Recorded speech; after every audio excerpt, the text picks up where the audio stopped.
አሰላሙ አለይኩም ወራህመቱላሂ ወበረካቱ። ውድና የተከበራችሁ ዩቱብ ተመልካቾቼ፣ ውድ እህቶቼ፣ ወንድሞቼ ሁላችሁም እንዴት ናችሁ? እኔ ደህና ነኝ አልሐምዱሊላህ። እንዴት ናችሁ? ስደት ያላችሁት ስራ እንዴት ይዟችኋል? የማዳም ቅመሞች ውዶችዬ፣ የኔ ጀግኖች አላህ ያጠንክራችሁ እና እንዴት ናችሁ? ስራው እንዴት ይዟችኋል? ውድ ጓደኞቼ ዛሬ ይዤላችሁ የመጣሁት የቀረፋ ኬክ ብሎ ነው የሚጠሩት እኛ ቤት የቀረፋ ኬክ ይባል እንጂ የተለያዩ ነገራቶች ናቸው የሚገቡበት። በጣም ብዙ ነገር አለ እዚህ ጋር። ያው ስሙ የቀረፋ ኬክ ይባል እንጂ በመጀመሪያ ደረጃ ሁለት ኩባያ ከግማሽ ፍርኖ ዱቄት አዘጋጅቼ ያለሁኝ።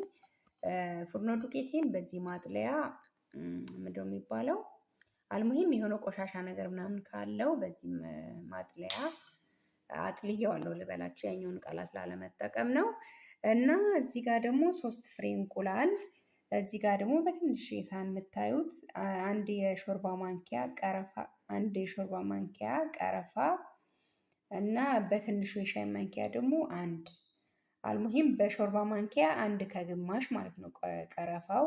አንደኛው ደግሞ ከቀረፋው አጠገብ የምታዩት እንትን ነው ምንድነው ስሙ የሚባለው ቾኮሌት ፓውደር ነው ማለት ነው። ከካው ፓውደር የሚሉት አረቦች እሱ ፓውደር ነው። በሱ በሻይ ማንኪያ አንድ ማለት ነው። እዚህ ጋር ደግሞ አንድ ኩባያ ዘይት፣ እዚህ ጋር አንድ ኩባያ ወተት አለኝ። አንድ ኩባያ እያልኩ ምጠራላችሁ ይሄኛውን ነው ማለት ነው። እሱ የሚተካ ነገር ካለ በማንኛውም ነገር መለካት ትችላላችሁ ማለት ነው። ውድ ጓደኞቼ እዚህ ጋር ደግሞ አንድ ኩባያ ከግማሽ አሁን ባሳየኋችሁ ኩባያ በሱ አንድ ከግማሽ ቡኒ ስኳር ነው ያዘጋጀሁት። እንቁላል ያው ነግሬያቸዋለሁ 3 ፍሬ። እዚህ ጋር ደግሞ ፒኪንግ ፓውደር አለኝ። ፒኪንግ ፓውደር በሻይ ማንኪያ 2 ነው የምጠቀመው። አንዱ ደግሞ ፒኪንግ ሶዳ ነው፣ በሱ በሻይ ማንኪያ አንድ እጠቀማለሁኝ። ሌላው ደግሞ ኸል የሚሉት አረቦች ማለት ነው። ኸል ወይም ቪኒገር የምንለው በእኛ ይሄኛው ማለት ነው። የኸል ይሉት የለ አረቦች፣ ኸል በእኛ ደግሞ ቪኒገር፣ በሱ በሻይ ማንኪያ አንድ አረግበታለሁ ማለት ነው። እና እነዚህ እንዳለ አንድ ላይ እዚህ ዱቄት ውስጥ ጨምረን ከቀላቀልን በኋላ እዚህ ጋር ሴኒያ ያዘጋጅቼ ያለሁኝ። እናንተ ቤታችሁ ባለ ነገር መጠቀም ትችላላችሁ። የግድ ክብ መሆን የለበትም። ያለው ሴኒያ ባይሪክስ መጠቀም ትችላላችሁ። ግን አንድ ነገር እንዳረሱ ዘይት ቀብታችሁ ዱቄት መነስነስ አለባችሁ ማለት ነው፣ ፍርኖ ዱቄት። ምክንያቱም በኋላ እንዳይዝብን እንዳያስቸግረን ማለት ነው። ኬክ ወደ ሌላ ነገር ስንገለብጠው ቶሎ ይለቃል ማለት ነው። እንደዚህ ካዘጋጀ ነው። ከዛ አንድ ላይ ወደዚህ አድርገን እንቀላቀላቸዋለን ማለት ነው። ሁሉንም አንድ ላይ ካቀላቀልን በኋላ በዚህ መልኩ ሴኒያችን ውስጥ ጨምረነዋል ማለት ነው።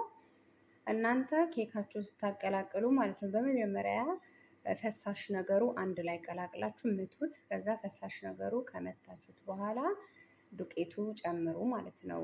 ትንሽ ቡኒው ስኳር የሞጋገል ባህሪ ያለው እና መጀመሪያ ላይ ከወተቱ ከዘይቱ ከእንቁላሉ አንድ ላይ አድርጋችሁ ከመታችሁት በኋላ ነው ስኳሩ መጨመር ያለባችሁ። ከዛ እሱን በደንብ ከመታችሁ በኋላ ዱቄታችሁን ማድረግ ማለት ነው። ከዛ አንድ ላይ ቀላቅላችሁ በዚህ መልኩ አድርጋችሁ ኦቨን ውስጥ መክተት ማለት ነው። እና አሁን ወደ ኦቨን ኬካችን በዚህ መልኩ ደርሰዋል ማለት ነው። ከለሩ በጣም ያምራል እና ሰርታችሁ ሞክሩት። እንደምትወዱት ተስፋ አድርጋለሁኝ። እና ባላችሁበት አላህ ይጠብቃችሁ፣ ሰላማችሁ ብዝት ይበልልኝ፣ ሀሳባችሁን አላህ ይሙላላችሁ። መልካም ሁሉ እመኝላችኋለሁኝ። ስለምትመለከቱኝ፣ ስለምትሰጡኝ አስተያየት፣ ስለ ሁሉም ነገር አመሰግናለሁ።